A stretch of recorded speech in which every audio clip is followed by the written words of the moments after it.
एक मिनट, हाँ बोलो। सर, जनरल आयुर्वेद कॉन्सेप्ट्स के बारे में भी पूछ सकते हैं? हाँ पूछो ना। सर, एक डाउट रहता है हमेशा मन में कि जो पित्त का सर गुण है और वात का चल गुण है, इनमें क्या डिफरेंस है? ठीक है जी। चलत्व जो है उसको गति ज्यादा रहती है। चल गुण से सरगुण का पित्त वात अलग अलग जगह पर फैलने की क्षमता चल गुण में है। ठीक है, पित्त उसके सरगुण से वात को कुछ नहीं कर सकता।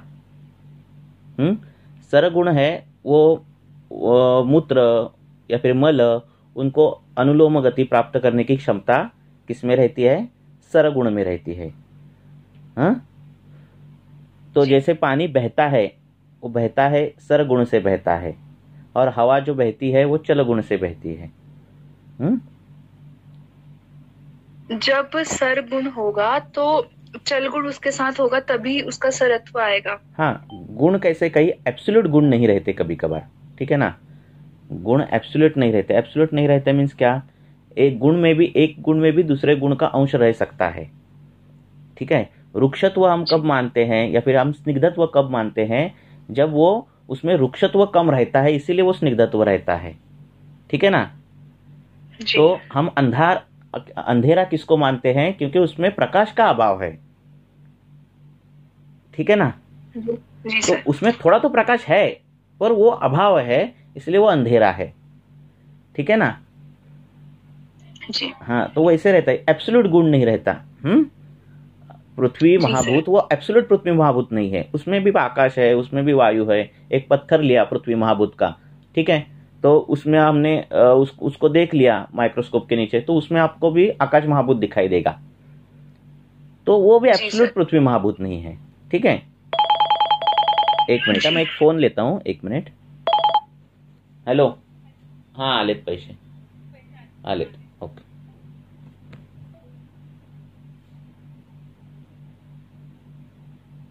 हेलो, आवाज आ रही है मेरी?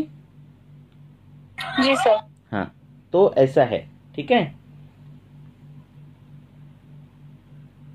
जी सर, और जैसे हम विरुद्ध के कॉन्सेप्ट की बात करते हैं कि शीत वीर्य और उष्ण वीर्य अगर साथ में ले तो वो विरुद्ध होते हैं। नहीं होता, नहीं होता।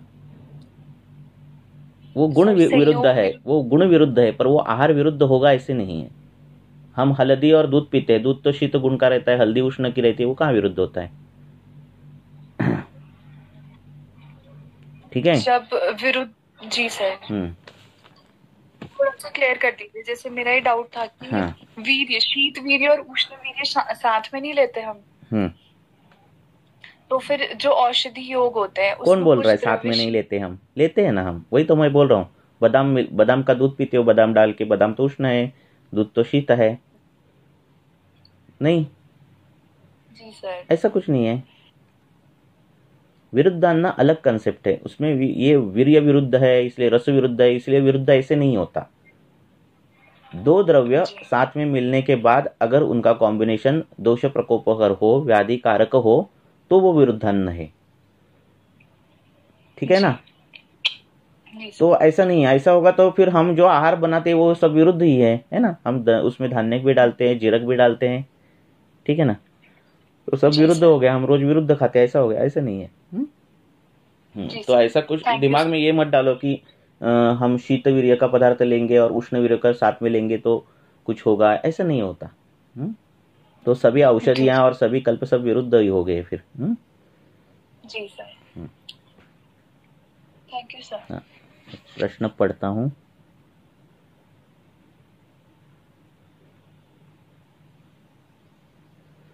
मधुमेहाच्या रुग्णांमध्ये मांसाधातूवर होणारे परिणाम आणि त्यांचे निदान करून पंचकर्माचा मसाज काय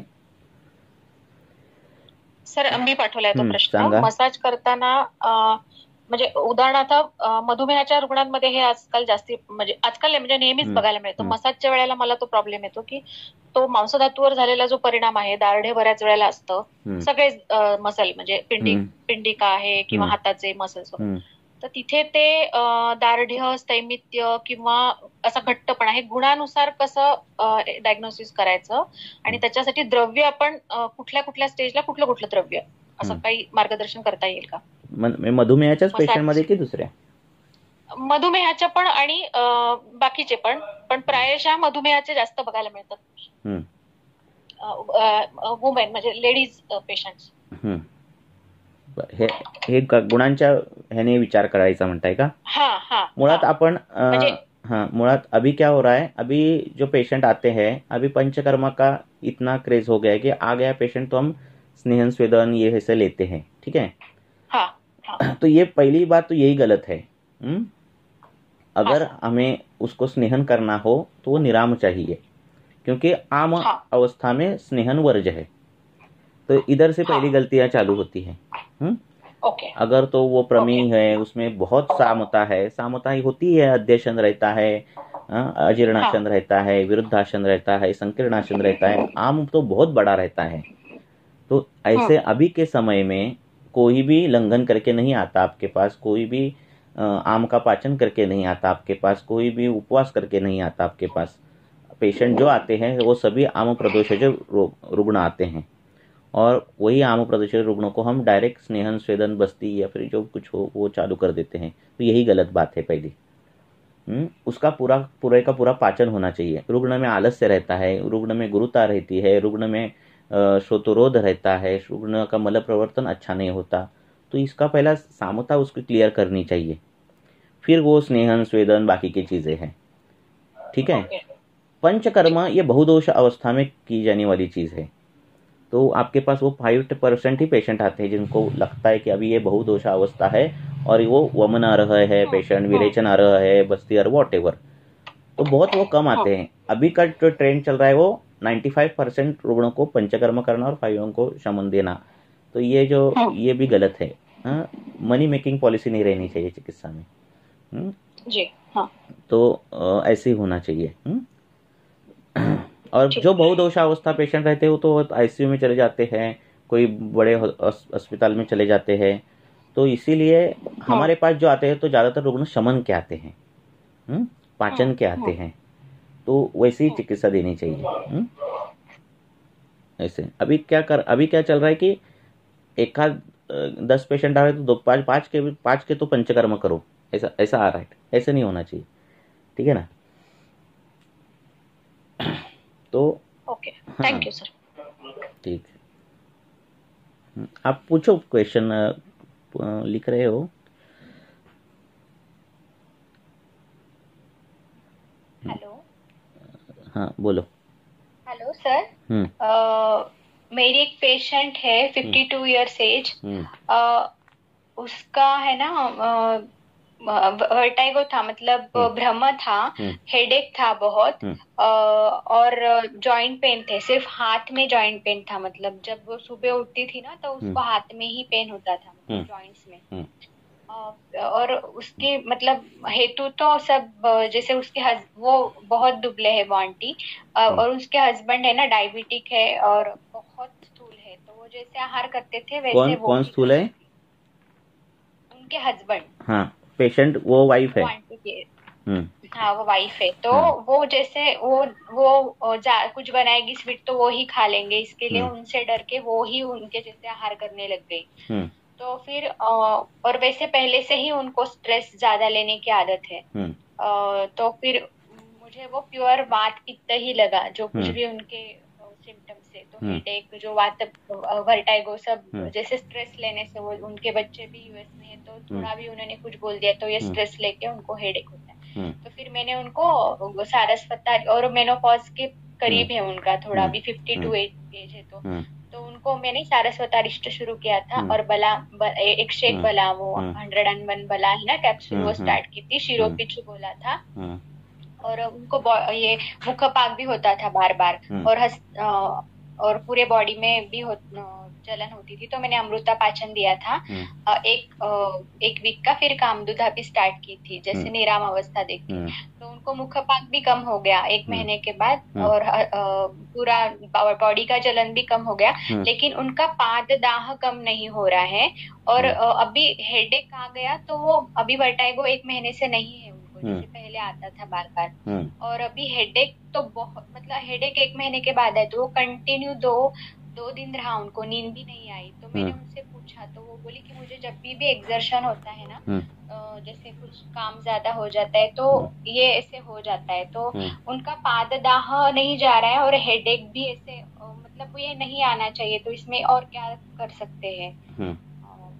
अब ये प्योरली वात व्याधि नहीं होना, मतलब उनको वीकनेस ज्यादा, मतलब स्ट्रेस ज्यादा नहीं हो, इसके लिए और क्या कर सकती? क्योंकि ऑलरेडी मैंने क्षीरबला अभी हस्तपाद के उनको अभ्यंग बोला था, शिरोपिच्छू भी बोला था, वो भी वो कर रहे हैं। उनका बस्ती हो गया क्या उनका सर्वांग स्नेह? सर वो सर्वांग स्नेह, मतलब वो उनको मैंने अभ्यंग करने के लिए बोला है, वो यहाँ पे नहीं रहती है और वो कर नहीं सकते, तो बस्ती वगैरह पंचकर्म तो नहीं किया।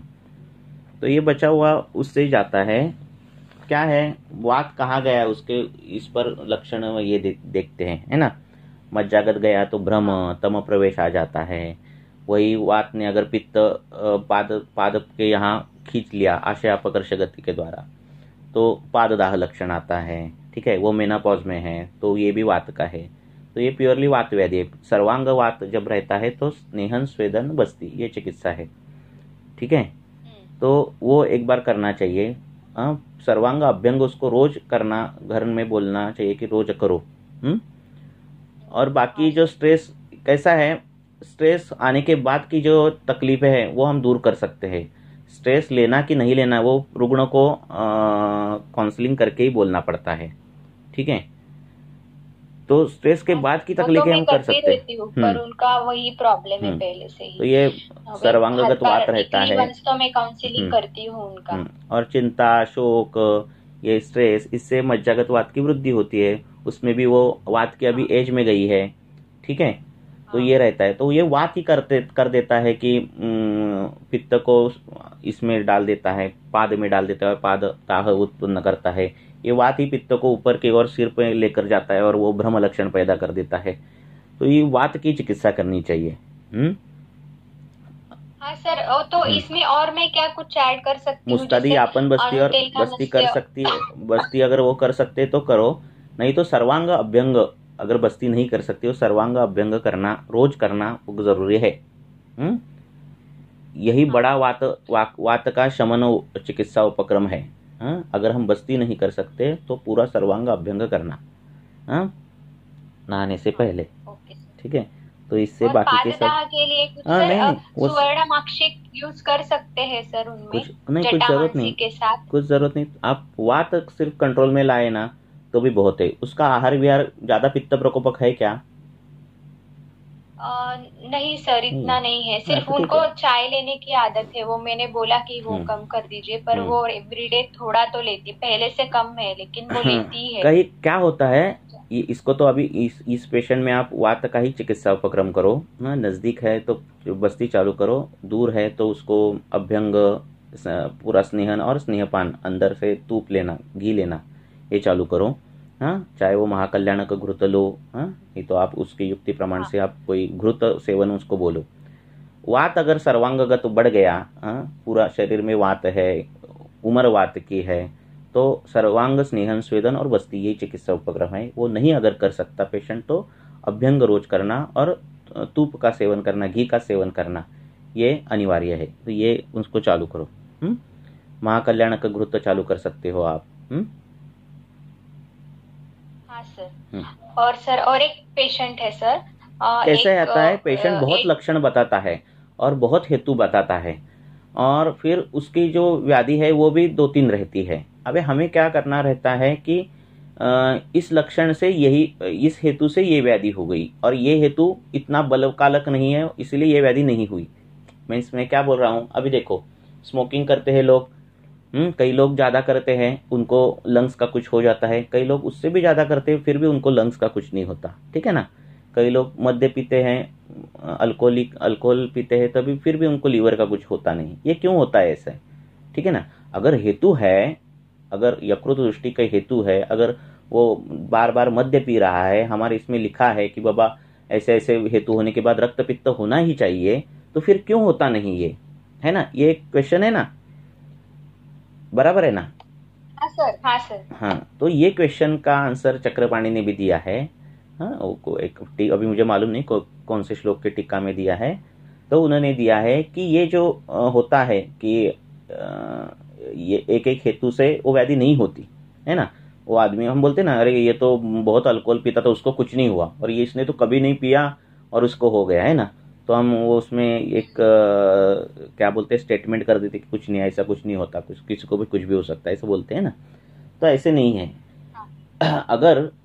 अगर कोई हेतु, अगर मैंने मांस दुष्टि का हेतु कुछ किया फॉर एग्जाम्पल, या फिर मैंने कोई रक्त दुष्टि का हेतु मैं कर रहा हूँ पहले से ही, मद्य पी रहा हूँ, या फिर कोई उष्ण तीक्ष्ण भृशष्ण उष्ण ऐसे कुछ खा रहा हूँ, कुलथ खा रहा हूँ, मूलक खा रहा हूँ, और ऐसे हेरो फिर भी मुझे रक्तपित्त नहीं हो रहा है, तो ये क्या होता है? इसको चक्रपाणी ने व्याधि क्षमत्व के अंडर सब ये किया है कि किसी व्यक्ति का उस धातु में बल ज्यादा रहता है, उस धातु की सारता ज्यादा रहती है। मेरा अगर रक्त अच्छा हो, उसकी सारता अच्छी हो, हाँ, ये बीज से ही होता है, हाँ, जन्म से ही होता है, और मैंने अगर उसके हेतु अगर कर लिए तो मुझे वो व्याधि नहीं होती, क्योंकि उस धातु का बल मेरे में ज्यादा रहता है। और इसीलिए वो जो हेतु है वो व्यभिचारी हेतु होता है, वो उसमें ताकत नहीं रहती कि कोई व्याधि उत्पत्ति करे। ठीक है ना। वो शरीर में थोड़ा संचय करेगा, थोड़ा कुछ करेगा, पर वो व्याधि उत्पत्ति करने के लिए उसमें ताकत नहीं रहती, क्योंकि उसमें वो जो हेतु खराब करने वाला जो धातु है वो बहुत मजबूत रहता है शरीर में। ठीक है ना। अगर किसी में शुक्र प्रबल हो, अच्छा हो, बीज से ही हो, उसका आहार विहार भी वैसा हो, और फिर उसने अगर शुक्र का घात कुछ हेतु कर लिए, फिर भी उसमें शुक्र क्षय नहीं होगा, क्योंकि उसका शुक्र पहले से ही ये है। तो ऐसे हेतुओं को व्यभिचारी हेतु कहा जाता है कि उसमें क्षमता नहीं होती कि व्याधि उत्पत्ति करे या फिर वो धातु को खराब करे। इसीलिए होता है कि कई लोग बहुत दारू पीते फिर भी उनका लीवर नहीं खराब होता, कई लोग बहुत स्मोकिंग करते फिर भी उनको फेफड़ों की कुछ बीमारी नहीं होती। हाँ, तो ये व्याधि क्षमत्व के अंडर आ जाता है सब कुछ। हाँ, तो उस धातु का बल ज्यादा रहता है। बोलो। हाँ सर, दूसरा केस बोलूं सर? और एक है, एक 8 साल की लड़की है, 43 kg वेट, और उसका FBS था सर, लास्ट ईयर अक्टूबर में FBS 129। फिर मैंने उसको ट्रीटमेंट शुरू किया था, उसका पूरा जो आहार है ना सब चेंज कर दिया था, उसको जंक फूड, पिज्जा, बर्गर और एरिएटेड ड्रिंक पीने की बहुत आदत थी, तो वो सब बंद कर दिया। फिर बाद में दिसंबर में उसका 101 FBS। उसको क्या आदत थी? बाहर का सर, जंक फूड ज्यादा खाती थी। उम्र क्या है उसकी? पिज्जा। 8 इयर्स। 43 kg वेट था सर। तो सब संतर्पण जन्य ही थे सर हेतु। तो मैंने उसको सब लाइफस्टाइल चेंज किया, मतलब खाना पीना और एक्सरसाइज स्टार्ट किया था, और जैसे त्रिफला गुड़ूची का काढ़ा स्टार्ट किया था। फिर उसको लाइफस्टाइल चेंज करने के बाद वेट भी थोड़ा कम हुआ, और अभी उसका बीच में भी किया तो 101 था FBS, और अब उसका नॉर्मल हो गया सर। 7 दिसंबर अभी जो परसों 12 अप्रैल को किया तो 81 है सर FBS। फिर बट सर उसका है ना वैवर्ण, जो एकांथोसिस बोलते हैं ना, वो नहीं जा रहा है, और थोड़ा सा कंडू भी है, तो मतलब अभी भी उसके शरीर में क्लेद है। तो फिर इसमें हम और क्या मेडिसिन दे सकते हैं कंडू के लिए और वैवर्ण के लिए? तो ये जो स्थूलता होती है उसमें जो वैवर्ण आता है, कृष्णता आती है, वो गर्दन या फिर ये जो ये रहता है उसमें वो काला काला होता है, वही है ना? हाँ सर। तो उसमें बेस्ट मेडिसिन जो है वो हरिद्रा है। ठीक है। तो प्रमेय में ये सब आता है, जिसमें मेद दुष्टि हो जाती है, और उसमें क्या हो जाता है, जो पसीना है वो दुष्ट हो जाता है, मल भी दुष्ट हो जाता है, और ये सब इसके वजह से वहाँ कालापन आ जाता है। तो इंटरनली हरिद्रा देना और एक्सटर्नली हरिद्रा लगाना, उससे वो ठीक हो जाता है। कालापन, ठीक है। और हरिद्रा जो है वो मेदग्नि भी है, मेद भी कम कर देती है, ठीक है। बच्चों के कम उम्र में मैंने हरिद्रा भी दिया था, हरिद्रा और आमले की, जो निशा आमले की है ना, वो भी दिया था, ठीक है ना। प्लेन हरिद्रा दिए तो भी चलेगा। हाँ चलिए, ओके सर। वो जो हरिद्रा है वो बाजार में मिलती है, वो मत लाओ। जो रॉ बनाते हैं, हाँ, जो बॉइल्ड नहीं करते, डायरेक्ट हरिद्रा बनाते हैं, ऐसे चूरन मिलता है पुणे में, तो वो हरिद्रा यूज करो, ठीक है। Okay sir, okay sir. तो ये हरिद्रा एफबीएस म्हणजे काय? Fasting blood sugar. Okay okay, PP and fasting. पण सर ह्या पेशंट मध्ये ना एफबीएसच रेज होती, HbA1c नॉर्मल था इसका। ये भी मुझे थोड़ा क्वेरी था कि HbA1c तो नॉर्मल है लेकिन एफबीएस उधर जाओ भी मत। हमारे आयुर्वेद के हिसाब से उसको ठीक करो, और बार बार वो करोगे और ये होगा तो कुछ अलग ही निकल जाएगा। ओके सर, पर उसके लक्षण कम हुए, जैसे पहले वो बहुत ब्लैकिश थी, वेट भी कम हुआ। उनके पेरेंट्स को भी बोलना ये जो पैरामीटर्स है, ब्लड मार्कर से, उस पर मत ज्यादा ध्यान दो, सिर्फ ये उसके लक्षण पर ध्यान दो। Okay sir, okay sir. और सर एक और पेशेंट है जिसको दारुणक है, मतलब जैसे हेड में दारुणक है और उसके पिंपल्स जो है ना, तो अरुण शिके जैसे, मतलब वो वात पित्तज लगता है, और जो हेड में है वो वात कफज है कंडीशन। तो सर अगर हम वात कफज में उष्ण द्रव्य का प्रयोग करते हैं ना, तो फिर वो, और जो उसके मतलब हेड रीजन, मतलब फोरहेड पे जो पिंपल्स है वो वात पित्तज है थोड़े, तो वो बढ़ने लगते हैं। तो फिर ऐसे अवस्था में हम मिश्र चिकित्सा, मतलब उसको कामदूध ऐड कर सकते हैं क्या?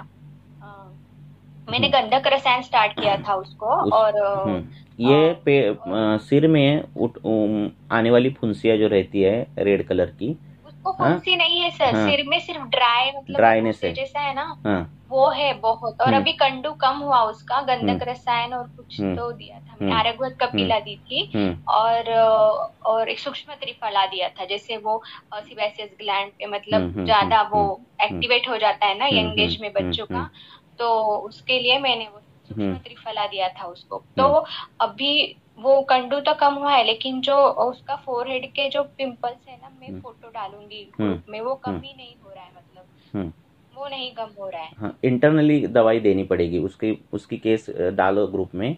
हाँ सर। फुंसिया आ रही है क्या? सिर पर फुंसिया आ रही है कि नहीं आ रही है? आ रही है सर, पहले भी थी और अभी भी है, उसमें कुछ फर्क ही नहीं। रेड कलर की है क्या? मतलब जैसे हम लाल कलर की है क्या वो? नहीं लाल नहीं है, मुझे इतना रेडिश नहीं लगा, मतलब नहीं, उसने कुछ एलोपैथी का, लग रहा है। उसने कुछ एलोपैथी का कुछ लगाया था का सिर पर?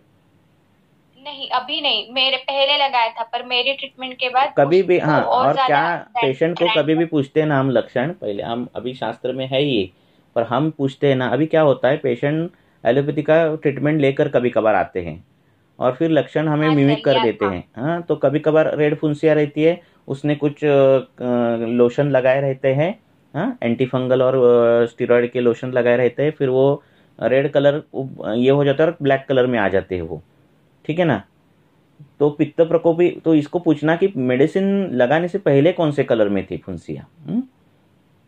नहीं सर, वो पेशेंट मैंने देखा है, उसने फुंसियों पे नहीं कुछ लगाया, उसने सिर्फ सर में ही लगाया, और उसको वो ज्यादा ईचिंग होने लग गई ना, और ज्यादा डैंड्रफ हो गया, तो उसने वो भी ट्रीटमेंट छोड़ दिया, वो सिर्फ 2 ही बार लगाया, वो मुझे बोला था।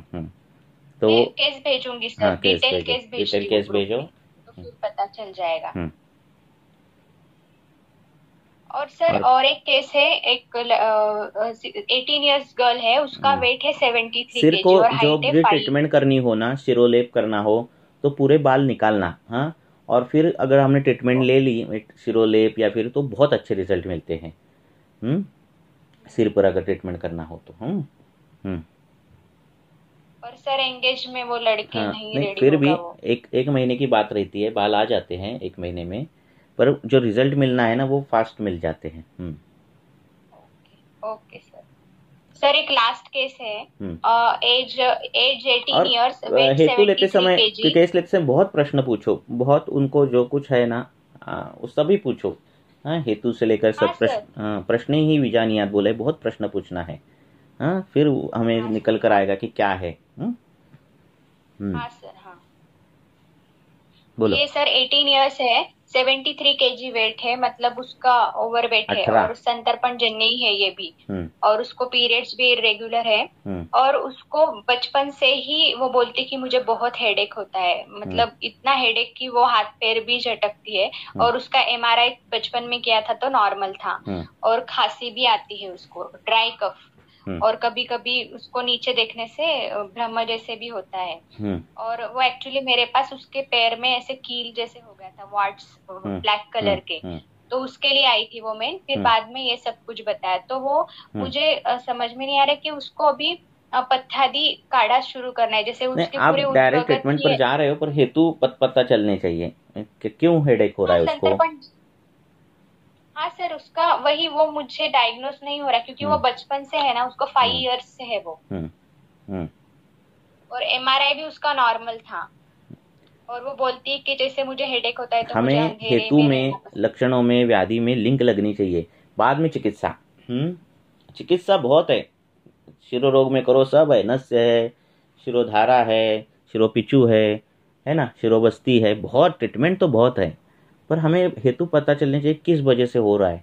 जब तक नहीं पता चलेगा तब तक कुछ अर्थ ही नहीं है। हाँ, आप ट्रीटमेंट दे रहे हैं अच्छी, मैं नहीं बोलने रहा हूँ, पर पता चलनी चाहिए किस गुण से क्या हो रहा है ना।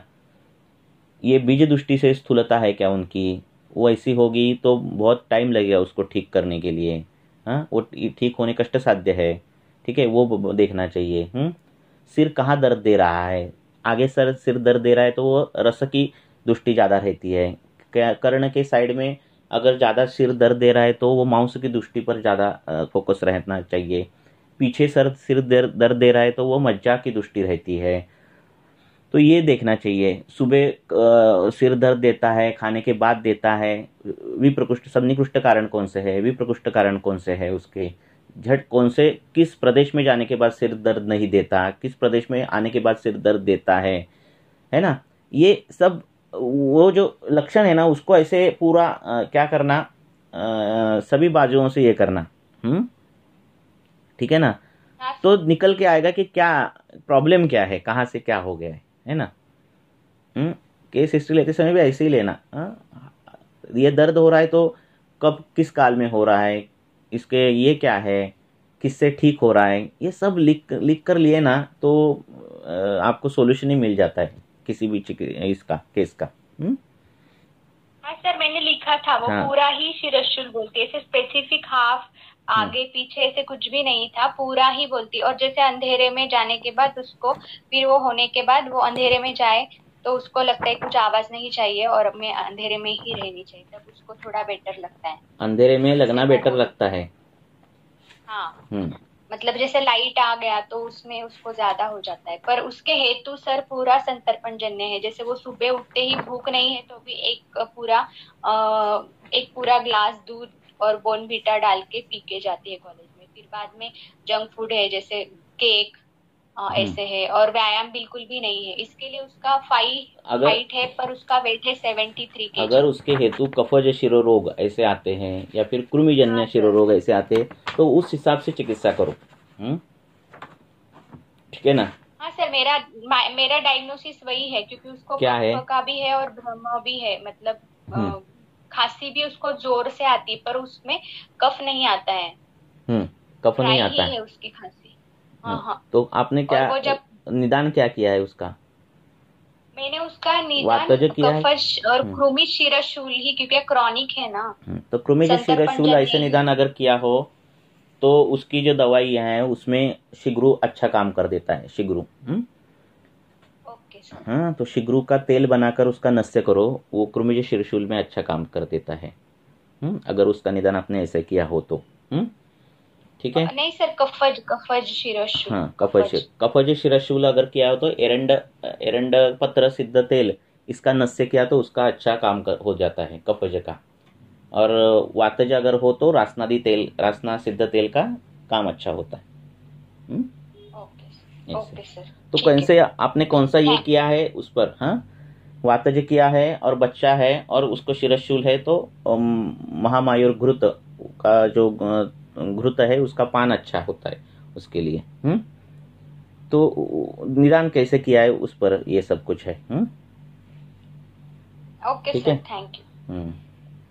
उसको हेतु कैसा है, लक्षण हो गए ना, फिर आपको फिर ऐसा लग रहा है कि बहुत लक्षण हो दिख रहे हैं, बहुत हेतु दिख रहे हैं, हमारे निदान अलग अलग हो रहे हैं, तो आप उपशय अनुपशय पूछते जाओ। वो ज्यादा पूछो, ठीक है। क्या बोला है उन्होंने शास्त्रकारों ने कि गुड़ लिंगम व्याधिम उपशय अनुपशयाभ्याम परीक्षित, तृतीया द्विवचन, ये दोनों द्वारा उनकी परीक्षण करो। अगर आपको पता नहीं चल रहा है कि व्याधि कौन सी है, तो कैसे पता करना है कि बाबा आपको क्या खाने से बढ़ रहा है। अगर पेशेंट बोल रहा है कि मुझे तीखा खाने के बाद ये लक्षण बढ़ रहे हैं, तो तीखा जो रस है, कटु रस है, उसमें कौन से महाभूत रहते हैं, अग्नि और वायु महाभूत प्रधान रहते हैं। तो अग्नि और वायु महाभूत प्रधान हेतु कौन से हैं हमारे व्यवहार में, तो धूप में खेलना, धूप में प्रवास करना, ये सब अग्नि और वायु प्रधान हेतु है। तो उनको वैसे पूछते जाओ, जैसे आपको उपशय अनुपशय मिला है ना, वैसे उनको पूछते जाओ, तो आपको और हेतु मिल जाएंगे। पेशेंट एक ही फटके में सब नहीं बताता जब तक। तो आपको एक क्या बोलते हैं ना, एक रस्सी मिलनी चाहिए। एक रस्सी मिल गई ना, तो आप उस हिसाब से जाओ, ठीक है ना। पेशेंट बोल रहा है पानी पीने के बाद मेरा ये व्याधि बढ़ता है, पेशेंट बोल रहा है ठंडी में ये व्याधि बढ़ती है, तो ठंडी में कौन से गुण है, तो उस गुण के कौन से पदार्थ वो लेता है, वैसे ही पदार्थ पूछते जाओ, ठीक है ना। हाँ सर, और उसने एक लक्षण बोला था कि जैसे वो फ्रूट खाएगी कुछ होल तो कुछ नहीं होगा, लेकिन अगर उसको 1 गिलास भर जूस दिया ना तो उसको पेट में दर्द होता है। ये भी उसने एक सिम्टम बोला था मुझे, एक लक्षण। तो द्रव गुण ये भी एक बोला, जूस पीने के बाद क्या होता है, पेट में दर्द होता है, ऐसे बोला। तो गुरु गुण द्रव गुण का पदार्थ लेने के बाद उसको दर्द होता है। तो कई कबार क्या होता है, कई लक्षण तो हमें थोड़े, अगर हमें 20-25 लक्षण मिल गए और 22 लक्षण हमें बता रहे कि ये व्याधि है, ये व्याधि है, ये हेतु है, ऐसे बता रहे हैं, तो एक 2-3 लक्षण जो है कभी कभार वो गलत भी होते हैं पेशेंट के। और बच्चे और वृद्ध, इनके लक्षण कभी कभार गलत होते हैं। कभी कभार वो डिफरेंशिएट नहीं कर पाते, वो भी कौन से छोड़ने कौन से पकड़ने, ये भी हमें ध्यान रखना चाहिए। ठीक है, ओके सर। और किसी को कुछ पूछना है?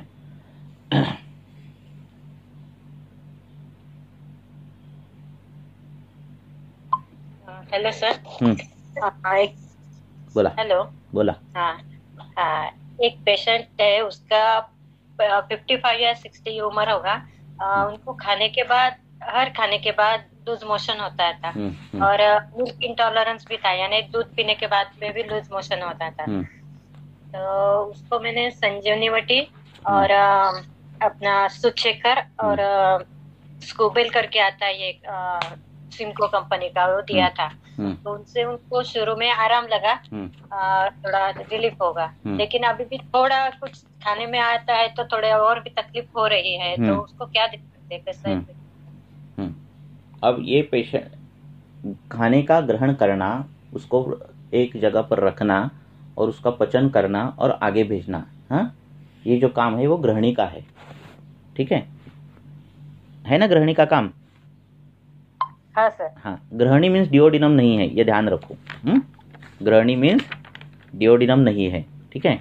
तो इसको ठीक से केस लेकर गृहिणी की चिकित्सा करनी चाहिए, वो ठीक हो जाती है पेशेंट ऐसे। बाकी कुछ मत दो, गृहिणी की चिकित्सा करो। ओके। है ना।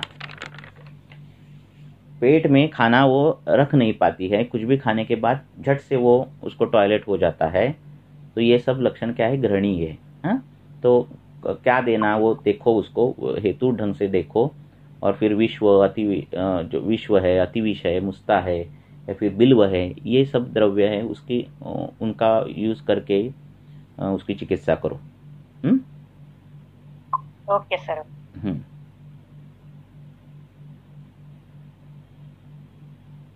और तक्र का सेवन करने बोलो उनको। ठीक है, तक्र में विश्व डालकर उसका सेवन करने बोलो, ऐसे चिकित्सा। बिल्वा वाले आता है, वो चलेगा क्या? हाँ चलेगा, चलने में कुछ कहीं सब कुछ चलेगा, पर हमें ढंग से हेतु उसके निकालो बराबर से, कौन से गृहिणी में वो आती है देखो, और उस हिसाब से तक्र का सेवन करने बोलो उनको, ठीक है।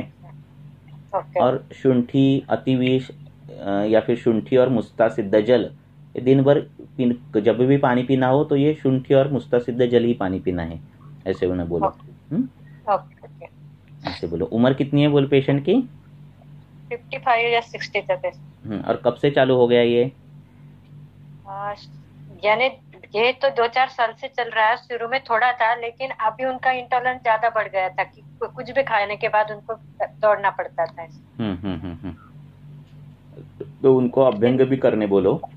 वाताचे ग्रहणी है तो, और दीपनीय घृत चालू करो, पंचकोल सिद्ध घृत ऐसे चालू करो जो वाताचे ग्रहणी में बताए गए हैं, और फिर चिकित्सा करो, ठीक हो जाएगा। बहुत कल्प मत यूज करो, एकदम कम द्रव्य यूज करना है और एकदम प्रिसाइजिंगली यूज करना है। हाँ, मार्केट के कर सकते हो यूज आप, पर मार्केट का कैसा होता है, कभी कभार हमें मालूम रहता है कि हमने वो दे दिया, पर सच में वो ऐसा उन्होंने बनाया है क्या, इसमें क्वेश्चन संदेह रहता है ना। तो ये बीच का जो है ना वो पैटर्न ये करने के लिए ज्यादातर द्रव्य यूज करो, काष्ठौषधि यूज करो, उसकी सिद्ध खुद उसके घृत सिद्ध करो। नहीं हो रहा है तो पेशेंट को घृत के साथ लेने बोलो, ऐसे करो। ओके। और बिल्व मुस्ता और ये बोला आपने विश्व और ये तो वो चूर्ण फॉर्म में ये चूर्ण के फॉर्म में देने का है। हाँ, चूर्ण। ओके। वचादिगण दे सकते हो आप, ठीक है ना। बहुत कल्प बहुत रहते हैं, चिकित्सा बहुत रहती है, पर हमें स्पेसिफिक आना चाहिए। वही इतना दिया तो कम चिकित्सा में ज्यादा अपने रिजल्ट मिल सकता है ना। पहले ही गृहिणी का पेशेंट है और वो 4-5 मेडिसिन खा रहा है, वो कब डाइजेस्ट करेगा दवाई आपकी, है ना। ऐसे भी है ना। अवले ये कल्पना गुरु है, तो गुरु कल्पना नहीं देते कभी भी जब अग्नि का व्याधि हो तो। ओके। अभी ये चूर्ण जो बोला वो चाटन के रूप में देने का या ऐसे काढ़ा बना के? सिद्ध जल भी दे दो, क्योंकि क्या है, अब वो पानी भी पीता है, सिर्फ खाना ही खाता है ऐसे नहीं, वो पानी भी पीता है, तो जो पानी जाना चाहिए पेट में वो भी सिद्ध होना चाहिए, ठीक है ना। वो स्नान करता है वो भी सिद्ध होना चाहिए, उसको अभ्यंग भी होना चाहिए, ऐसे सब कुछ होना चाहिए। तब कोई हेतु छूटता नहीं। ऐसे।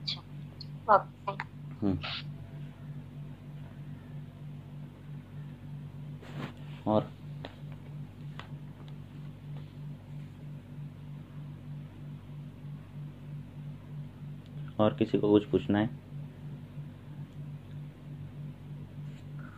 सर, आता जे ग्रहणीवरच आपलं चाललंय, तर त्यामध्ये मला असं थोडं तुम्ही जर सांगितलं तर बरं, म्हणजे टॉपिक तसा वास्ट आहे, पण जर आपण साधारण विचार आता जसं तुम्ही म्हणाला की स्नान कसं किंवा हे काय, ते आता थोडं सांगता आलं तर जरा थोडी। वाताची ग्रहणी आहे तर अभ्यंग करायला सांगितलेलं आहे, नाही का. म्हणजे तुम्ही काय म्हणताय करायचं की सूत्रस्थानात आपल्या जे काही गोष्टी आहेत, मग त्या दंतधावनापासून असेल किंवा अभ्यंगापासून असेल किंवा स्नानापासून असेल किंवा दिनचर्येपासून असेल, त्या सगळ्या जर तुम्ही आजारासाठी बदलल्या तर औषधं फार कमी द्यावी लागतात. आलं का लक्षात. म्हणजे बाबा आता वाताची ग्रहणी असेल तर तुम्ही ते मुगाचं कडण देणार आहात प्यायला, त्याच्यात तुम्ही पंचकोल टाकू शकता, नाही का. त्याच्यात तुम्ही तूप टाकून पंचकोल टाकू शकता.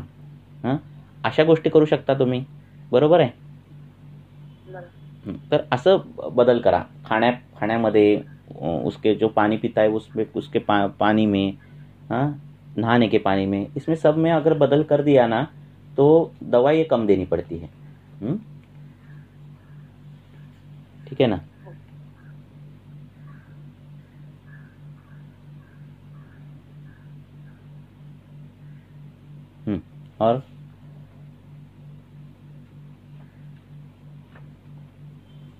और किसी को कुछ पूछना है क्या?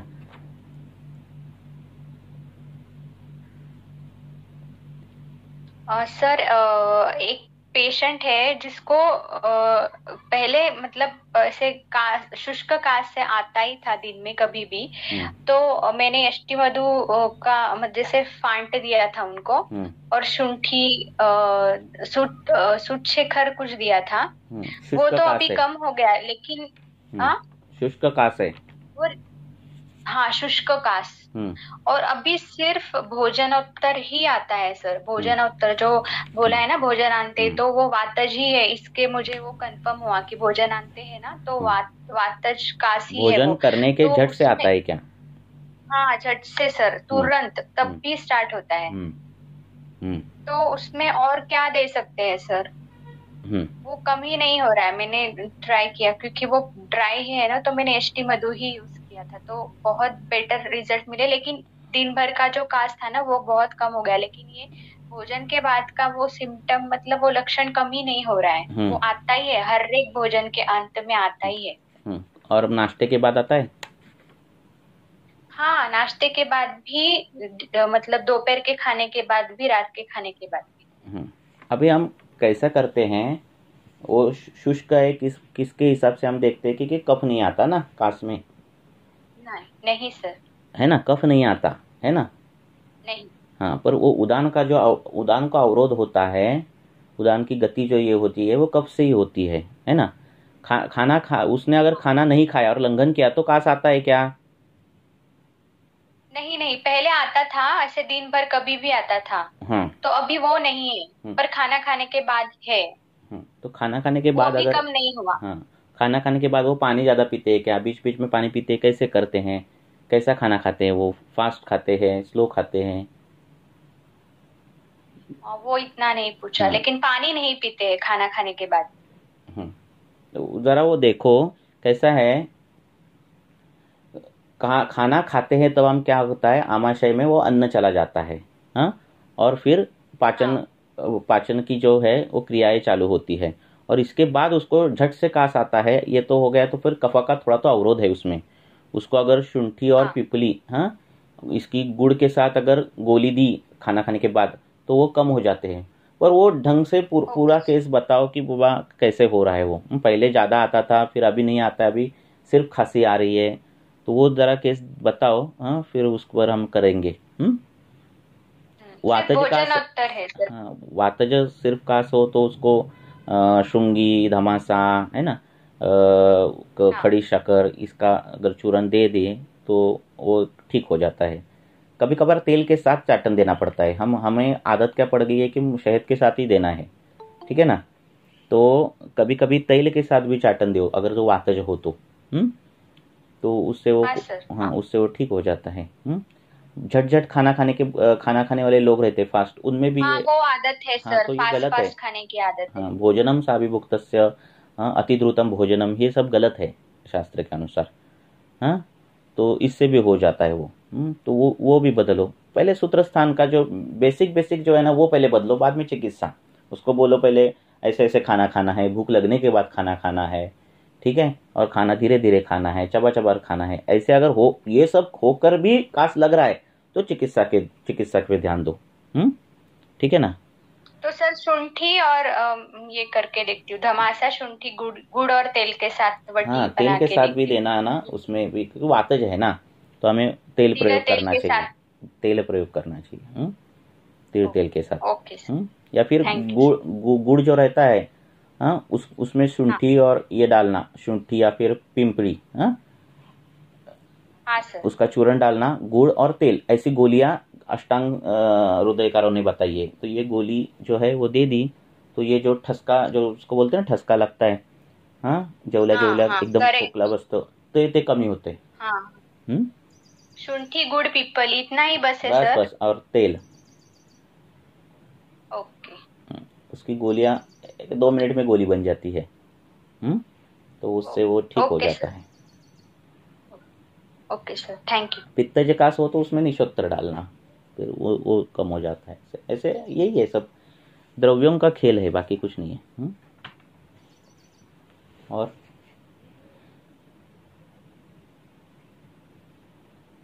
हाँ सर, वो पित्तजकास का बोला ना, उनमें वो थ्रोट इन्फेक्शन का भी है सर। रेड हो जाता है बीच बीच में, कभी कभी मंथली, ट्वाइस अ मंथ, ऐसे वो इन्फ्लेमेशन हो जाता है, पैरेंजाइटिस जैसा।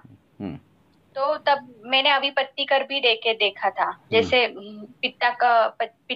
पित्तानुबंधी कास है वो, मतलब वात प्रधान पित्तानुबंधी कास, ऐसे डायग्नोसिस करके मैंने अभी पत्ती कर भी ऐड किया था उसमें। जैसे अष्टी मधु, अभिपत्तिकर और सूतशेखर ऐसे दिया था, तो मुझे अभी लगता है कि वो सूतशेखर नहीं देना चाहिए, उसके बजाय मैंने लघु सूतशेखर देना चाहिए था। सिर्फ कास मत देखो, उसको अर्श है क्या, पेट साफ होता है क्या, मूत्र अवरोध जन्य कुछ है क्या? ठीक है सर, बाकी वो कुछ कुछ भी नहीं हो प्रॉब्लम तो नहीं है। फिर कास करो। ओके, ठीक है।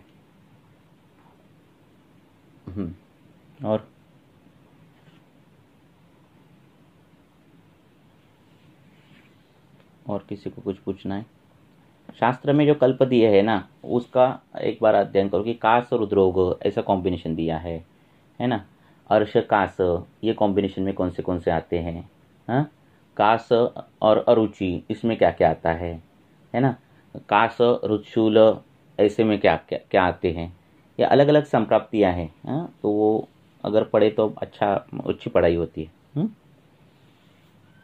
ऐसे। और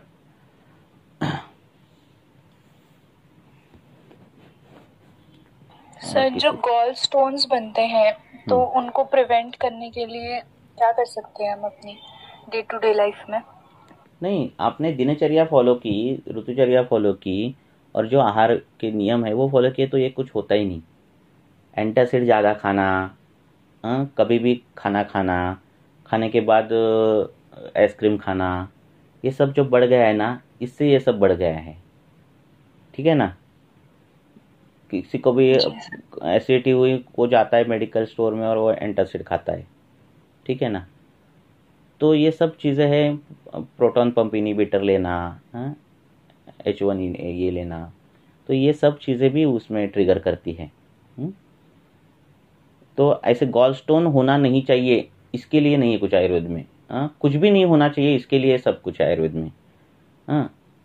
ठीक है ना। तो ये सब फॉलो किए तो होते ही नहीं व्याधि। क्यों होगा व्याधि? अगर आपके शरीर में अच्छा अग्नि हो, पाचन अच्छा हो, आम निर्मिति नहीं हो रही हो, मल प्रवर्तन टाइम पर हो रहा हो, आपका प्रसन्न इंद्रिय हो, मन हो, ये सब हो तो क्यों होगा ना। ठीक है ना। जी सर। होने के लिए कुछ तो चाहिए ना, अवरोध चाहिए, खवैगुण्य चाहिए, दोष दृष्टि चाहिए, है ना। कुछ तो चाहिए तभी होगा ना। सर, और अगर हो जाए तो आयुर्वेद में इसका कोई मैनेजमेंट है गॉल स्टोन्स का? है ना।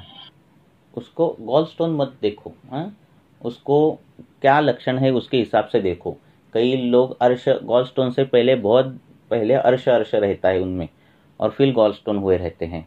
तो ये वायु जो है वो सुखा देता है, मूत्र को या फिर पित्त को सुखाने की क्षमता उसमें है। एक आधा द्रव, अब आपने आटा ये कर लिया, और पानी डाल के उसमें किया और ऐसे ही ओपन रखा, तो धीरे धीरे वो कड़क होते जाएगा। ये वायु का काम है करना। ठीक है। किसको करना? पित्त को करना। तो हमें वात पर कॉन्सेंट्रेट करना चाहिए। पित्त का स्निग्ध गुण, सरगुण बढ़ाना चाहिए, जो हम घृत से ये कर सकते हैं।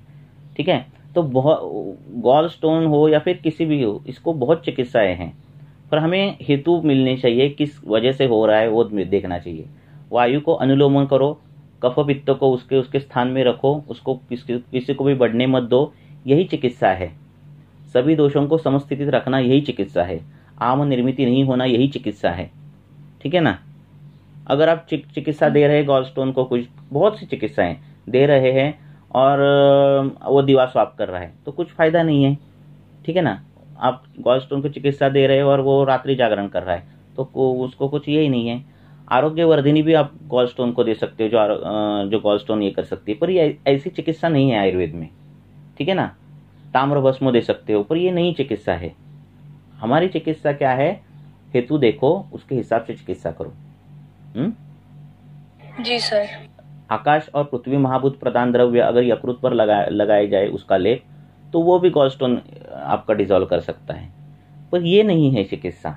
ठीक है ना। चिकित्सा ये है कि आपने कहाँ से शुरू किया, हेतु कहाँ से आपने सोचे, और फिर किस आप अगर उसको कुछ दिनचर्या और पथ्य नहीं बता रहे और सिर्फ ये यकृत पर लगाने लेप दे रहे हैं, या फिर भूम्यान की दे रहे हैं, लोद्रासव दे रहे हैं, आरोग्यवर्धन दे रहे हैं, कुछ फायदा नहीं है उसका। ठीक है। जी जी। ऐसे। और आपने अगर गूगल पर सर्च किया कि Ayurvedic treatment for gallstone, आपको वैरायटी ऑफ ट्रीटमेंट मिल जाएंगी। हाँ, अच्छे थेसिस, अच्छी पढ़ाई की लोगों ने, वो सब कुछ मिल जाएगा, है ना। तो फिर वो आपने अगर चालू किया तो नहीं रिजल्ट मिलते, क्योंकि हमारी चिकित्सा, हमारा जो रोगी परीक्षण जो रहता है वो सूत्र स्थान से रहता है।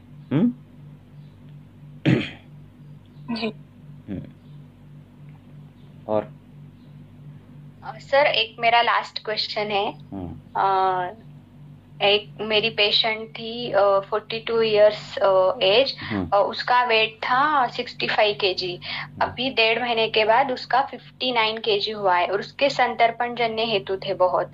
और उसको शिरशूल भी था, एवरी मंथ उसको वॉमिटिंग होती थी और फिर शिरशूल कम होता था, वो मैंने लास्ट टाइम भी बोला था सर। और उसको मलबद्धता भी थी, जैसे 3-3 4-4 दिन उसको मलबद्धता रहती थी, मोशन नहीं होता था। पर अभी वो सब कुछ ठीक हो गया, मतलब शिरशूल भी नहीं हो गया और मलबद्धता भी क्योर हो गई, वेट लॉस भी हो गया।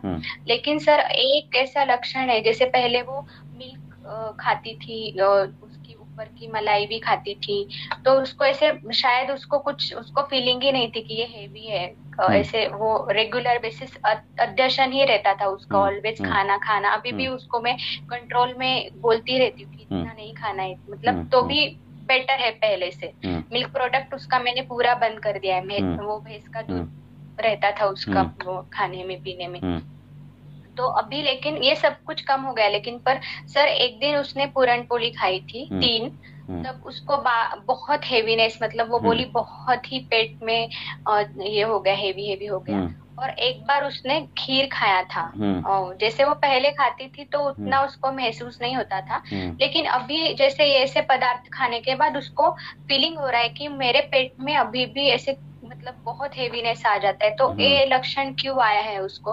बाकी तो उसका सब कुछ नॉर्मल है, तो अभी भी उसको आम है क्या सर? हाँ है। और क्या है, हमारी जो अभी पाक कृतियाँ हैं, हाँ, पूरन पोड़ी या फिर ये जो है, उसको बनाते समय देखो कि शुंठी डालते हैं, उसमें शुंठी का चूर्ण डालते हैं। हाँ, हमारे तो डालते हैं शुंठी। हाँ सर डालते हैं ना, गुरु है, जायफल शुंठी। हाँ, डालते ही है, ठीक है ना। तो हमारी पाककृति ऐसी ही है, हाँ, कि उसमें वो अगर गुरु पदार्थ है तो उसमें वैसे चीज़ें डालते हैं और उसको लघु कर देते हैं। हाँ, तो उनको बोलना जो गुरु आप जब खा रहे हो तो ऐसा करना ही है। जब अग्नि कम हो और आहार की मात्रा ज़्यादा हो तो आम निर्माण होगा, गुरुता आएगी ही आएगी।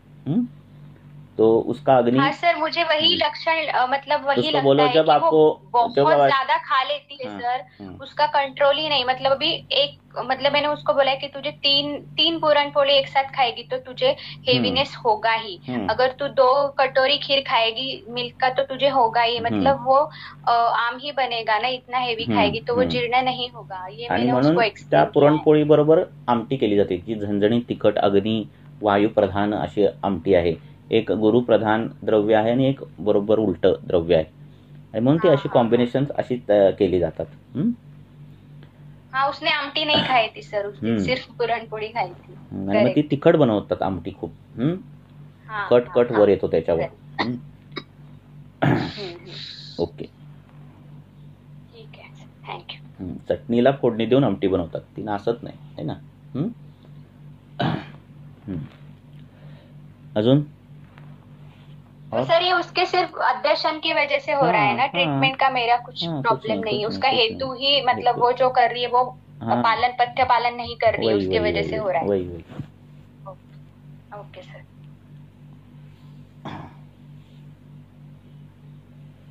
और किसी को कुछ पूछना है? कोई क्वेश्चन आए है क्या इसमें मैसेज में?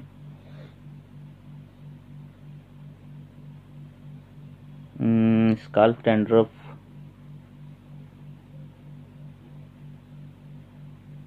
ये कुष्ठ की चिकित्सा करनी चाहिए। कफज कुष्ठ की चिकित्सा करनी चाहिए, इंटरनली और एक्सटर्नली भी। बहुत सालों से अगर वो है तो।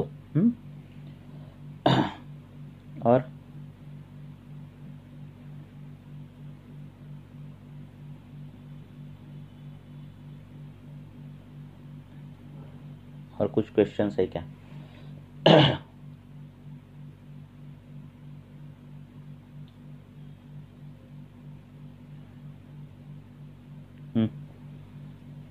पूछो, बोलो, पूछो। हेलो। हाँ बोलो। हाँ सर, एक पेशेंट था, उनके पैर में विचर्चिका हुआ है और उनका सर 2 साल पहले हुआ था, तो उनको शोधन भी कराए थे वमन सर, लेकिन अभी भी बीच में उनको साल में एक बार या 2 बार उसमें थोड़े फुंसे उठते हैं और हल्का सा स्राव सर अभी भी आता है पैर में। तो उनके लिए और क्या मतलब क्या विचार कर सकते हैं सर? उसका वमन विरेचन सब कुछ हुआ था? वमन तो कराए थे सर जी, विरेचन कराए थे सर, वो विरेचन उतना अच्छा से हो नहीं पाया था, बाकी वमन तो कराए थे सर जी। और फिर उसके हेतु सब कुछ बंद है क्या? हेतु तो सर वैसे बंद ही है लगभग जी। लगभग नहीं बंद, क्यों लगभग नहीं होनी चाहिए, क्यों बताऊं क्या? ये अगर व्याधि पर हम काम कर रहे, व्याधि गई है और फिर बोला है शास्त्रकारों ने, फिर उसके बाद अगर उस इंसान ने थोड़ा भी हेतु सेवन कर दिया तो भी उसका हेतु बल ज्यादा रहता है और इसके वजह से वापस व्याधि आती है। जी जी, है ना जी। तो वो देखो, बार बार अगर वो हो रहा है ना तो वो देखो। जी जी सर, एक बार शोधन का फिर से विचार कर सकते हैं क्या? हाँ करना ही है, बार बार शोधन करना है। जी, अगर वो व्याधि तब तक हो रही है ना, बार बार करना है उसको। वमन करना है, फिर विरेचन करना है, फिर उसके बाद शमन। उसके फोटो वीटो हो तो ग्रुप में डाल दो, फिर और मैं बता सकता हूँ हेतु क्या निकले वो देखो। ट्रीटमेंट बहुत सिंपल होती है, ट्रीटमेंट बहुत कठिन काम नहीं है। काम क्या है, कौन से ट्रीटमेंट देना है, ये काम कठिन है जी। चिकित्सा बहुत है हमारे साथ, ऐसे चिकित्सा स्थान ओपन कर दिया, आपको वैरायटी ऑफ चिकित्सा मिल जाएगी, कुष्ठ की या फिर किसकी, है ना? जी जी। अभी सर उनपे स्राव नहीं होता, केवल हल्का सा मतलब जैसे शाम के समय हल्का सा खुजली टाइप के, ऐसे टाइप के वहाँ पर बस होते हैं, बाकी ऐसे स्राव अभी नहीं हो रहे। वो कमी हो गया है ना, तो और एक बार शोधन देने के बाद और शमन देने के बाद वो ठीक ही हो जाएगा। कुष्ठ में उसका स्नान, जो इसका स्नान का पानी रहता है वो भी बदलो। हाँ, खदीर जल का स्नान करने बोला है। हाँ, खदीर जो रहता है उसके क्वाथ का स्नान करने बोला है, उससे भी अच्छा फर्क पड़ता है। तो ये भी सब खदीर का साथ लेप करते थे जी उस समय पहले जी। जी, तो वो भी करो उसको। कुष्ठ में बहुत है, क्या है, सब कुछ है उसमें, पर हमें वो एग्जैक्ट मिलना चाहिए। जी सर, और धन्यवाद सर जी। ओके।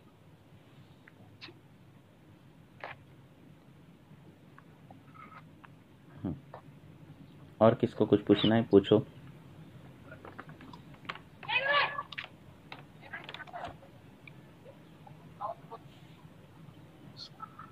कोणाला काही विचारायचं असेल तर विचारा।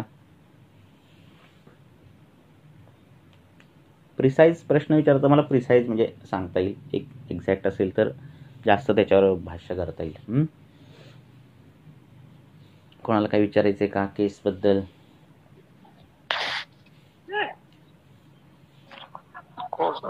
आपको और कुछ पूछना है क्या? हेलो। हाँ बोलो सर, एक और पेशेंट है सर, उनको सर केवल वायु का सर उद्गार आ रहा है, उसमें उत्क्लेश तो कुछ नहीं हो रहा है, बाकी बीच बीच में उनको दिन भर सर मतलब केवल वायु का उद्गार निकलता है सर, तो उसके लिए क्या विचार करें सर? डकार आते हैं? हाँ, डकार बस आते हैं। हाँ सर होता है केवल मुख से वायु निकलता है, इस प्रकार से बार बार होता है सर ऐसा। वो 3-4 महीने से ऐसा ही हो रहा है जी। हाँ, तो ये उसको आमाशयगत वात जो रहता है उसकी चिकित्सा करो। एक बार और बताएंगे सर? उसको बार बार ढक्कर आ रहे हैं ऊपर की ओर, तो आमाशयगत वात का षडधरण योग रहता है। जी, या फिर अग्निमुख चूर्ण है योग रत्नाकर में, तो उससे वो कम हो जाता है। पर आपने सिर्फ एक ही लक्षण बताया, और क्या है, हेतु क्या है, वो सब बताए तो अच्छा और ये हो जाएगा। जी जी सर। उद्गार बाहुल्य ये वात ज्वर का भी पूर्व रूप है, तो किसके वजह से वो ढकार आते हैं वो देखो। जी ठीक है सर। तृष्णा ज्यादा है क्या, छर्दी ज्यादा है क्या, ऐसे हो श्वास कास लगता है क्या थोड़ा बहुत उसको? जी जी ठीक है, ऐसा आपको अगर दिख रहा है, उद्गार दिख रहा है, तो ये स्ट्रिक्टली आमाशयगत वात है। दारवी, इंद्रिय, कुटकी, ये जो है ना, ये सब, या फिर वचादिगण का जो चूर्ण है वो गर्म पानी के साथ देने के बाद वो ढकार बंद हो जाते हैं। वही अगर वात नीचे गया तो फिर वो पेट फूल जाता है, आवाज आती है, आटोप होता है, अदमान होता है, ये हो जाता है, मलावष्टम्भ हो जाता है, फिर हम बस्ती करते हैं। वात ऊपर गया नीचे गया कहाँ गया उसके हिसाब से ट्रीटमेंट रहती है। पूरा कोष्ठगत गया तो फिर उसकी ट्रीटमेंट क्षार प्रयोग ये सब हो जाता है। जहाँ गया ना उसके हिसाब से ट्रीटमेंट बदलती है। हृदयगत गया फिर उसकी ट्रीटमेंट अपना शारीपर्णी सिद्ध दुग्ध आ जाएगा। सिर में गया तो फिर नस्य आ जाएगा। त्वचा में गया फिर अभ्यंग स्वेदन आ जाएगा। ट्रीटमेंट बदल जाती है ना। वो हाँ, टेररिस्ट कहाँ जा गए, रशिया में गए तो ट्रीटमेंट अलग होती है, रशियन इसको एम्बेसी को ये करो। भारत में आए तो ट्रीटमेंट अलग होती है, जाने वाली एक ही आती रहेगी। वैसे ही है, वो बात कहाँ जाता है उसके उस हिसाब से उसकी चिकित्सा रहती है ना। तो रक्त में गया तो फिर रक्त मोक्षण आएगा या फिर लेपन आएगा, शीत लेपन आएगा। तो इस हिसाब से रहता है। ठीक है, तो क्लियर कट शास्त्रकारों ने लक्षण दी है। हमें कुछ काम ही नहीं है, दिमाग का कुछ काम ही नहीं है, हमें कुछ ढूंढना ही नहीं है। ठीक है ना। इसमें गया तो ये लक्षण, इसमें गया तो ये लक्षण, ये आया तो ये लक्षण, सिर्फ सिंपल उस कॉम्प्लेक्स दिया है, लक्षण कॉम्प्लेक्स दिया है, ये देखा लक्षण दे दी, ट्रीटमेंट खत्म। ट्रीटमेंट में दी है, कुछ ही काम रखा ही नहीं हमें कुछ करने के लिए। जी।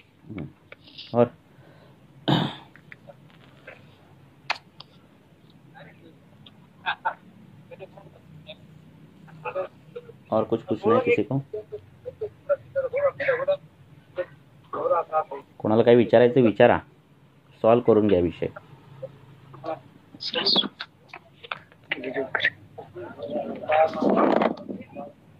किसी को कुछ पूछना है क्या?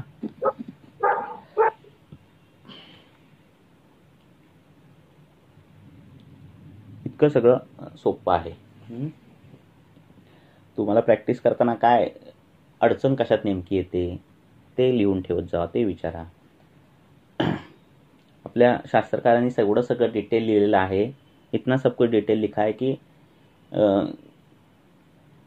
चिकित्सा भी दे सकते हैं हम, आपको उपशय भी मिल सकता है, चिकित्सा में फल भी मिलेगा, प्रैक्टिस कैसे बढ़ानी, क्या करनी, ये भी सब लिखा है। कुछ छोड़ा ही नहीं है शास्त्रकारों ने, सब कुछ लिखा है। और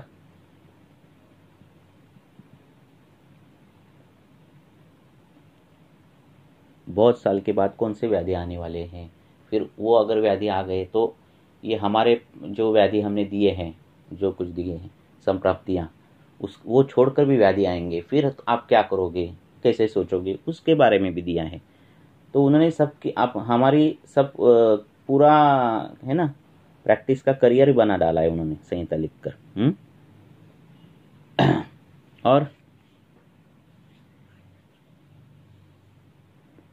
और किसी को कुछ पूछना है तो पूछो।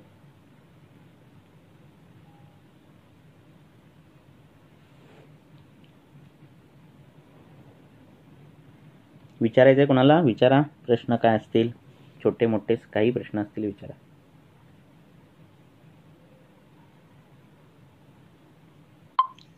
सर एक 70 इयर्सच्या लेडीज आहे। 70? हा, शुगर आहे खूप जुने, म्हणजे 15-1 वर्ष झाली शुगर आहे। त्या गोळ्या घेतल्या की शुगर लो होते आणि नाही घेतल्या तर वाढलेली असते। मग असं कसा विचार करायचा? तर अशा आपण आता काय बघायचं लक्षात घ्या, असं ज्यावेळी किचकट केसेस येतात लक्षात, त्यावेळी आपले सिद्धांत काय आहेत की काय आपले सिद्धांत की नास्ति रोगो विना दोषे, दोषांशिवाय कुठला व्याधी नाही। आणि ही अनियमितता, हा जो गुण आहे हा वाताचा गुण आहे, बरोबर आहे की नाही? हो सर। वाताच्या ज्वरापासून तुम्ही लक्षणं बघा, जिथे जिथे अनियमितता येईल तो वाताचा गुण येतो। एका विशिष्ट वेळेलाच यायला पाहिजे। गोळी घेतली की कमी होते, गोळी नाही घेतली की वाढते, नेमकी ठेवायची काय गोळी, हे सगळं जे प्रकरणं येतात ती वातामध्ये येतात। वय वाताचं आहे, बरोबर आहे। आणि त्यामुळे अशा पेशंटला अभ्यंग करणं, बस्ती देणं, पोटात तूप देणं, ह्या ट्रीटमेंट करायला सुरुवात करायची। मग काय ते त्यांना नियमितता यायला लागते सगळ्यांमध्ये। Okay sir. का तो वाताचे प्रमेय आहे, तुम्ही अभ्यंग करू शकता त्याच्यावर। त्यामुळे दोषांशिवाय काही नाहीये। अनुत्तम अपि दोषाणाम लिंगैर्व्याधीर उपाचरेत, जे जो हमें पता भी नहीं है, अनुक्त है, उसको भी, उसमें भी दोष है। उसको भी दोषों का लक्षण देख के, दोष कोण से है वो देख के ट्रीटमेंट करनी चाहिए। आयुर्वेदाला सोडलं नाही ना, नुसतं तोच विचार केलात ना की सगळे उत्तर मिळणार। आपण त्या PSL आणि ह्याच्या गोळ्यांमध्ये अडकतो, मग जरा किचकट वाटायला लागतं। ठीक आहे, बरोबर आहे की नाही? हो सर. अनियमितता, मनामध्ये असलेली अनियमितता, आज चांगलं वाटते उद्या वाईट वाटते, वातामुळे। जेवणामध्ये अनियमितता, आज पचते उद्या पचत नाही, परवा पचतंय, सांगता येत नाही नेमकं जेवण पचतंय नाही पचतंय, वातामुळे। बरोबर आहे ना? ही सगळ्या व्याधींमधली जी अनियमितता आहे त्याच्यामध्ये वाताचं स्थान आहे। अजून कधी कधी औषधं सहन होतात, कधी कधी सहन होत नाहीत, कधी कधी लागू पडतात, कधी कधी लागू पडत नाही, वाताला स्थान आहे। अजून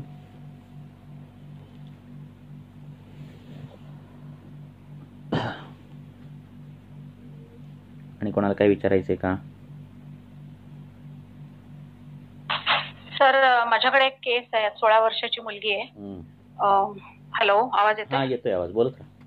हा, 16 वर्षाची मुलगी आहे, 10th ला आहे आता, आणि उजव्या पायाचा अंगठा जो आहे तिथे क्युटिकल मधनं तिचं हे होतं, नख ते आत आत वाढत जातं आणि बाहेर नाही येत, म्हणजे त्या क्युटिकल मध्ये आतमध्ये जातं मांस भागामध्ये, आणि मग ती जखम होते आणि मग ब्लिडिंग होतं, ती हील होत नाही जखम। अशी केस माझ्याकडे आहे। ती 12 का 13 वर्षाची असताना माझ्याकडे येत, म्हणजे रेग्युलर येत होती। त्यावेळेला ती मेनार्की स्टेज मध्ये असल्यामुळे तिला ते वजायनायटिस आणि म्हणजे पित्त प्रकोप सगळी लक्षणं असल्यामुळे ते कव्हर केलं होतं मी त्यावेळेला।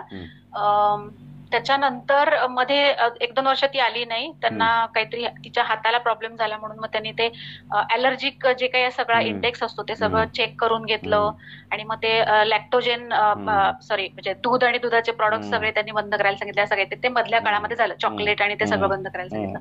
त्याच्यानंतर आता ती माझ्याकडे हे लक्षण घेऊन आली आहे। तर डायग्नोसिस करताना मी पित्त प्राधान्य आणि शिवाय दोषांची उत्क्लिष्टता, म्हणजे उत्क्लिष्टित अवस्था आणि रक्तदृष्टी हे असं हे करून आता सध्या तरी हे केलंय, तिला निंब आणि आपलं निंब हरिद्रा वाथाचं धावन, करंज तेलाचं तिथे लावायला दिलं, धावनानंतर लावायला, आणि पोटातून सारिवा मंजिष्ठा दिलेली आहे चूर्ण स्वरूपात आणि काढा स्वरूपात पण, आणि षडंगोदक पण दिले आता हे असल्यामुळे, उष्णकाल असल्यामुळे। पण मग आणखी ह्या म्हणजे शोधनाचा विचार करायला गेलं तर ती आता 10वीत आहे, त्यामुळे ते शोधनाला ती मानणारच नाही।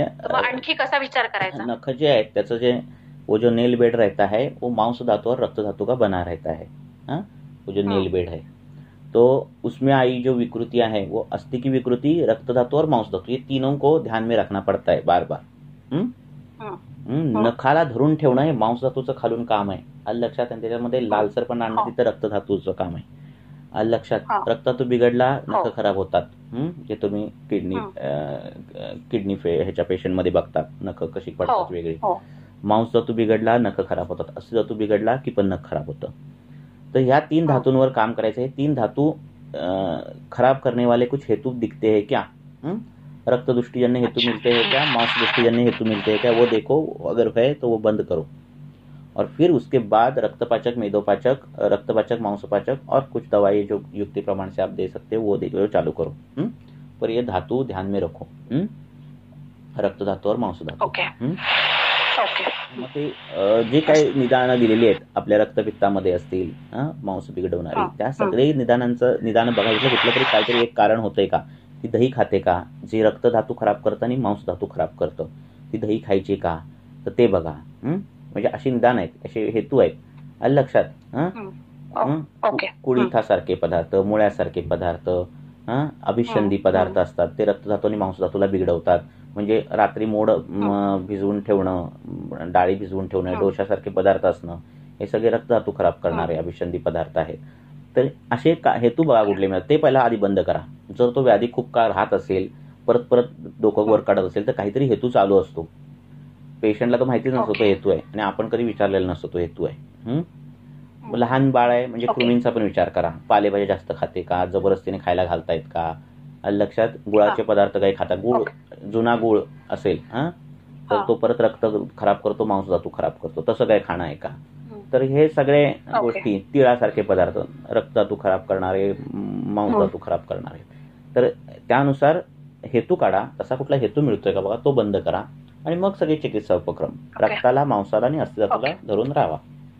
शक्यतो अस्थिधातूच्या ह्याच्यात काय नसणार आहे, रक्त आणि मांसामध्येच बिघाड असणार आहे. नख वाकडं होतंय वरच्यावर आणि बाकीची नखे चांगले अशी वरच्यावर वाकडी बिकडी होत आहेत, फाटतायत, असं काय असेल तर ते अस्थिधातूचे हे प्रकरण असते. आत घुसतायत, लक्षात तिथं आत पू होतोय, असं जे काही सगळं प्रकरण आहे ते मांसाने रक्ताचं बिघडलेलं लक्षण असते. मग तिथं तुम्ही वरून त्रिफळाचा लेप लावणं बिवणं हे करू शकता आणि पोटातून पण हे सगळं करू शकता. थँक्यू. ओके.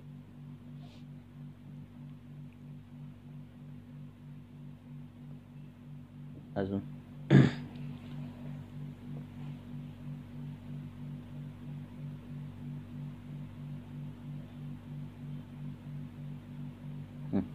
कोणाला काय विचारायचंय का? आणि केस ग्रुपमध्ये टाकत जावा, म्हणजे आणि डिटेल आपल्याला कळत जातील, हेतू कळत जातील, जास्तीत जास्त डिटेल सांगता येतील तुम्हाला. मॉडर्नच्या ह्याच्यानुसार आयुर्वेद नका बघू, म्हणजे फार सोपं होऊन जातंय काम. फक्त आयुर्वेदात आपल्याला असं समजा की एकच येते आपल्याला, आणि मग असं केलं की आपण मग तेच शोधायला बघतो आणि मग आपल्याला उत्तर मिळत जातात, है ना, असं. अजून और किसी को कुछ पूछना है?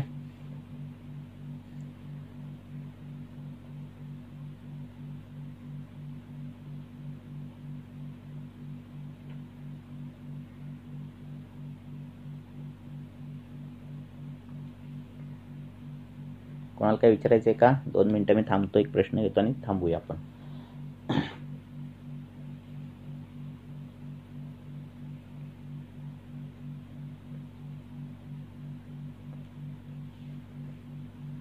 एक क्वेश्चन लेंगे और हम ठहरेंगे. किसी को कुछ पूछना है तो पूछो.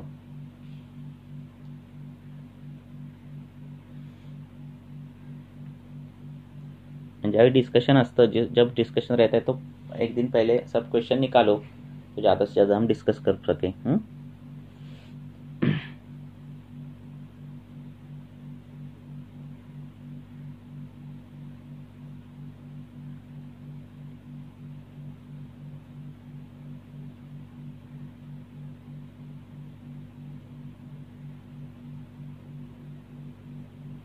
झाले प्रश्न? थांबूया. हो सर. थँक्यू. धन्यवाद.